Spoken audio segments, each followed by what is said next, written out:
Good evening. I'm Dr. Fred Rouse, the Real Money Doctor, and it's currently Tuesday, the 11th of August, actually, and it's just about 7 o'clock. And I want to do today's daily recap of events that affect the way you get, protect, and enjoy your money, your life, and your retirement. Now, the thought for today is self-limiting fleas, and I'll get to that in a couple minutes. A little bit strange, but I think we'll be on the same page by the time we're finished everything.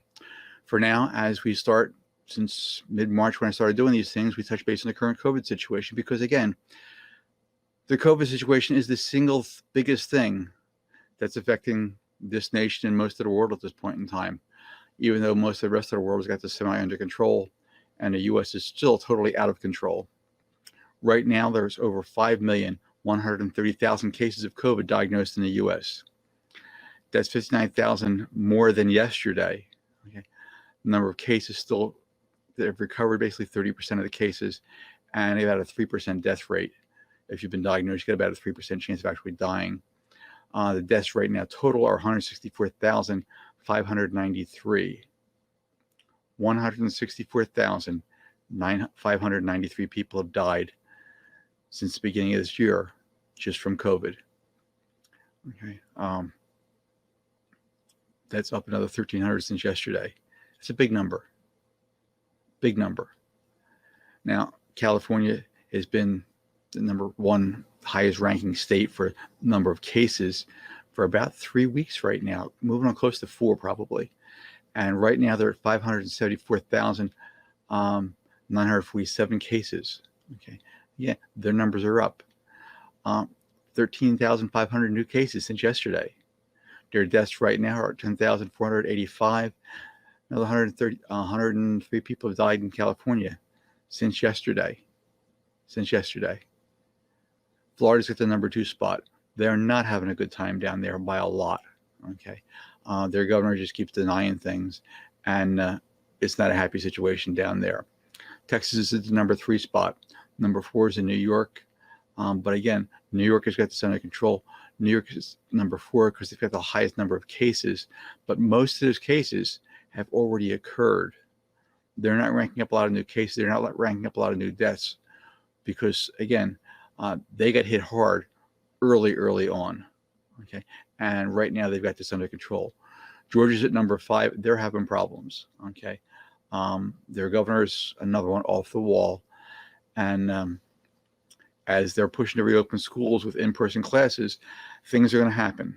Things are happening already, and it's not going to be happy because, again, once the kids get infected, they pass this stuff on. They could be asymptomatic and even know they have it, but they're interacting with other kids. So all of a sudden, you get a lot of community spread inside the school itself, and then everybody gets to go home and see mom and dad and the grandparents. Okay, and that's when things get real interesting. But we'll watch the numbers and see what happens. Maybe I'll be wrong. Hopefully I will be, but we'll see what happens. Illinois is at number 6. Arizona is at number 7. They moved up this past week, and they're not having a good time either. Same situations. Okay, New Jersey is number 8. North Carolina is number 9. Louisiana is at number 10. Another state who's not having a good time at all. Now, there's just lots of things happening today. Dow took a little hit, 127 points. To close at 27,687, and that's pretty much expected.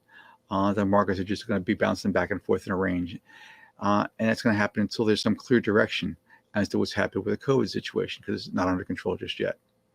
Now, a principal in a school, I believe it was Georgia, in fact, said that the kids didn't need to wear a mask because God shields them. Okay, they happen to have a second outbreak of COVID in that school right now. How's that any type of surprise whatsoever? One of the college football conferences canceled their season. I think it's the second one, actually. I'm not a big football person, but I think one of the conferences canceled earlier in the week. The second conference canceled their season today. Also in the news, the Russians claim they have a COVID vaccine.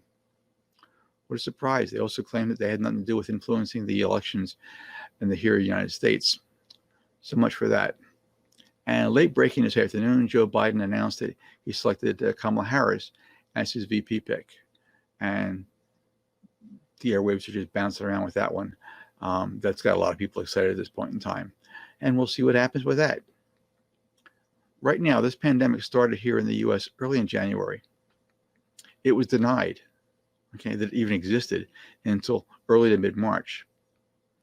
Some people with tinfoil hats huddled around a campfire drinking Kool-Aid are still denying it to this day. We've had there was an official 15-day shutdown that was extended for another 15 days at the time. We're moving on right now 18 weeks of unemployment claims of over 1 million a week. The entire country took an economic hit in the second quarter that is the largest recorded in history. There was never such a drop in all of history as it happened in the second quarter here. Right now here in the U.S., we have 5% of the world population. However, we account for 25% of the world's COVID cases and their deaths. Now, we've been told by the present administration it's just one case, then it's just 15 cases, and then it's going to go away in the summer, and then it's going to mysteriously just go away. And to this day, that's still a current line. That it's all under control, and if you want a test, you can get a test, except for the fact that you can't get a test. And if you do manage to get one, you have to wait 10 to 12 days for results. And then you can't trust the test results because the testing is not standardized in any way, shape, or form, and is nowhere near, even 80% accurate. It's just not there. And then there's always more news with more people getting COVID, ending up on vents and dying.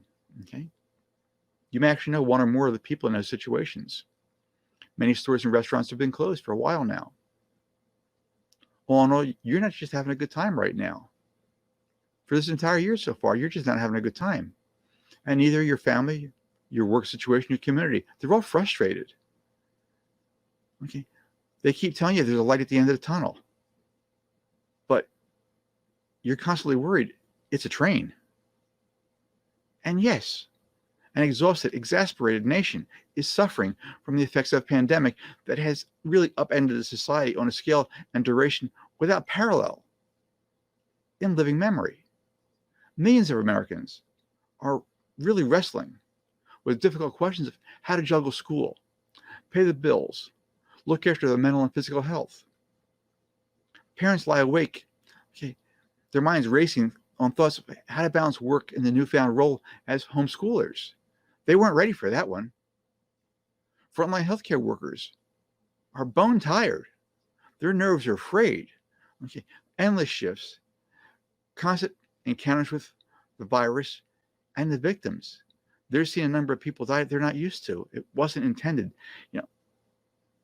They've got the best of intentions going into that field, and they understand there's going to be some problems along the way. None of them ever anticipated the degree and severity of the number of deaths that occurred so quickly. Once a week is a lot. Once a month, once every 2 months that you'd see somebody die, that's relatively average in a big city hospital. However, big city hospitals now with COVID cases, 2 and 3 people dead per shift, changes your outlook on things a lot. Senior citizens have grown considerably weary of the isolation. Unemployed people right now, they fret over lost jobs, the benefits that are running out, rent payments and mortgage payments that are overdue. Minority communities continue to shoulder a really disproportionate burden of this, this entire impact with COVID. And in recent weeks, it's killed on average of 1,000 people a day. The metaphor of it's a marathon doesn't really capture the weariness and confounding, terrorizing effect that's having to dull your senses. And this continuing ordeal just doesn't seem to stop. It just goes on forever and ever and ever. And the leaders, they fumbled this thing from the start. Marathons have a definite conclusion. You know that it's 15, 26 miles. It ends at some point in time. But right now, with COVID, 2020 feels like it's endless. You're going up a hill in the mud, and you just don't know when it's ever going to stop. Recent polls hint at a deepening despair. A Gallup survey in mid-July showed 73% of adults viewed the pandemic as a growing worse situation, the highest level of pessimism ever recorded since Gallup actually began tracking that assessment in early April. Another Gallup poll published on August 4th found only 13% of adults are satisfied with the way things are going overall in the country. This is the lowest in 9 years. A July Kaiser Family Foundation poll echoed the same thing, finding that a majority of adults think the worst is still yet to come. 53% that said that the crisis has harmed their mental health. In a podcast released Thursday, former First Lady Michelle Obama directly addressed the mental health toll, saying she had been struggling with the quarantines and the government's response to the pandemic, and the persistent reminders of systemic racism that have led to a nationwide protests. Okay? And she says, I know I'm dealing with some form of low-grade depression. It's what she said. It's a former First Lady acknowledging this. Historians say that not even in the 1918 pandemic flu, which killed an estimated 675,000 people in the United States, didn't have the same effect as the social, economic, and cultural impact that COVID is having right now on us. They said one of the biggest differences between the virus of 1918 was the duration. Okay. And that's from John Barry. He's the author of The Great Influenza, the story of the deadliest pandemic in history. Now, data from the crisis text line shows that social isolation, unemployment, and forced quarantines are having a significant effect on people's mental health. With COVID, he said, incubation period is longer. Patients with symptoms tend to be sick longer and may take longer to actually recover. Now, Barry said leaders didn't make it sufficiently clear, the simple truth on the front end of this entire thing, that this was going to be a painfully drawn out event. Part of the frustration, disappointment, and depression, frankly, is because of the expectations that we had that this would be over by now. There are glimmers of hope, though, and they just stagger around little moments that might happen okay. You might get an okay thing every now and then. Vaccine development for coronavirus appears to be moving at a really unprecedented rate. Haven't seen anything develop this fast ever. There's promising therapeutics that may lower the mortality rate for those that become seriously ill. Right now, the pandemic will someday come to an end. Experts promise it, because all pandemics always do come to an end. And although COVID is right now a very slippery, unpredictable virus, it hasn't proved anywhere near as deadly as 1918 influenza that swept across much of the entire planet. Now, Americans have experienced endemics before. They've had cholera. They've had diphtheria. They've had other diseases in the not so distant past. They're really accustomed to seeing children dying of smallpox and whooping cough and other diseases.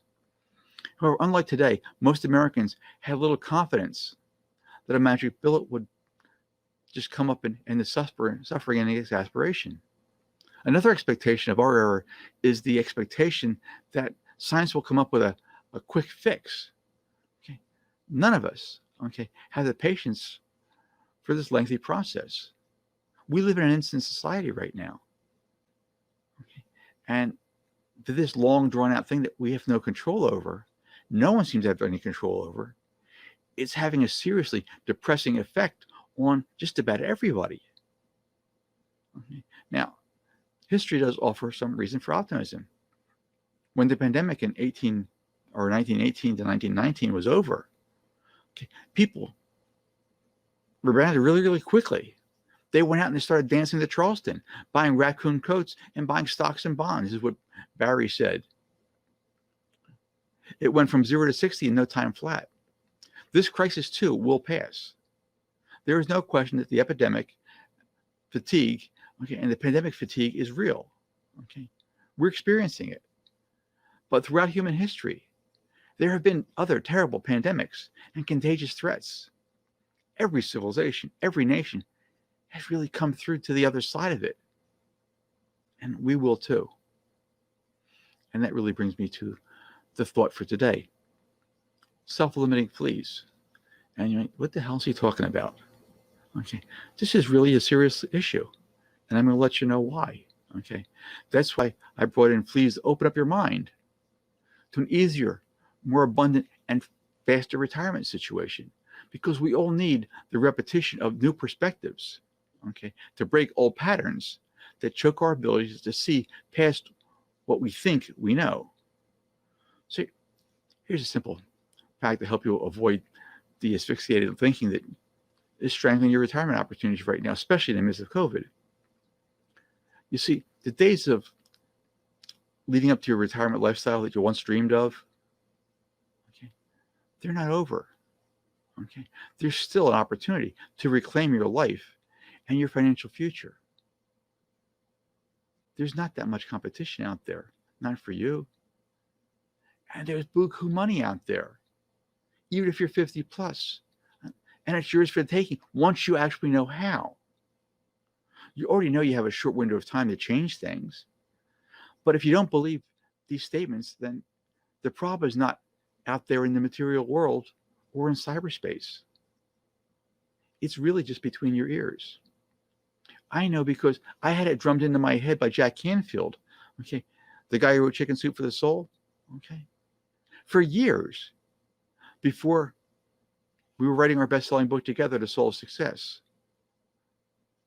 Plus, I've watched it happen with hundreds of students over the years.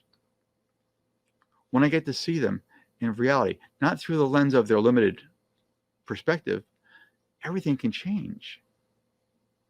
It can change in a heartbeat. Suddenly, attitudes are changing. The problems people in situations that you have to deal with on a daily basis, they start to lose hold on you. I mean, you've got those situations every day that this person, this situation, you'd rather not talk to them, and you feel your life is over and you just can't run and hide fast enough. Once your attitude changes, things change. Those people don't bother you anymore. And the path to your ultimate secure retirement is much clearer than the picture on a widescreen TV. So how do you take out all the trash that's in your head right now that's choking your current life, as well as your ultimate secure retirement? Right now, let me bring in the Fleas to see if this has an impact on your limited thinking. And the fact that your limited thinking might not actually be real at all. Look at a flea trainer. He puts his tiny crew of insects into a jar, screws on a lid. And maybe you don't know, these little bugs, they're almost microscopic, not quite that small. They can jump 4 feet high, about 100 times their body size. But if they've been in that jar for just 3 days with the lid on the jar, you take the lid off, they don't jump out. Because now they've internalized their limitations. Does it sound familiar? You've had 50 plus years to internalize yours. Now, this perspective is really life-changing, okay? And it's really, really powerful because there's something even better, okay? And that's seeing the changes with your own eyes, hearing your friends and your family ask you in amazement, okay, how'd you turn things around? And that feeling of accomplishment and pride of a snowballing account. You can do that, generating cash flow greater than even in your best working years. That's a transformational power that no amount of mindset can actually equal. Don't put a lid on your life. Don't bang your head on it. The Fleas were conditioned. They didn't know what was happening to them. But it's not too late for you. It really is not too late for you. I'm Dr. Fred Rouse, the Real Money Doctor. My only goal is to help you to get, protect, and enjoy your money, your life, and your retirement. If you want the fastest, most cost-effective, and lowest risk way to hit even the most seemingly unattainable targets, go to my website, drrousenow.com, to see if I can help you get the ultimate secure retirement that you've always dreamed of, and do it sometime in the next 3 to 5 years. For now, I appreciate you spending some time with me and my ability to spend some time with you tonight. And I look forward again to seeing you again tomorrow. probably around 7 o'clock or so. So thank you and good night.